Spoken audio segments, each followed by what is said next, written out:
Hello everyone. In this video, I'll show you how to use Salesforce for customer service and improve your support experience from start to finish.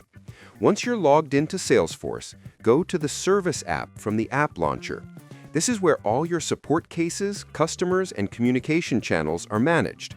Start by opening the Cases tab. This is the heart of customer service in Salesforce.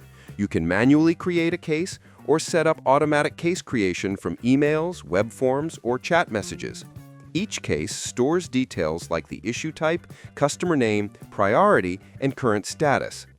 Now, Salesforce lets you track and assign these cases to the right agents using queues or assignment rules, ensuring that every request goes to the best person for the job. Agents can then communicate directly from within the case using email, chat, or phone integration if enabled.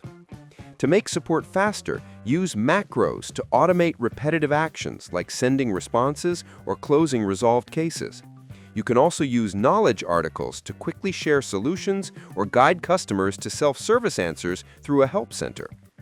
Salesforce Service Cloud also includes powerful analytics and dashboards, perfect for tracking performance metrics like average resolution time, customer satisfaction scores, and agent productivity.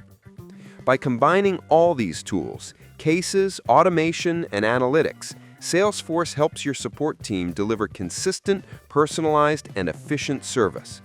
That's how you use Salesforce for customer service, turning every interaction into an opportunity to build stronger customer relationships.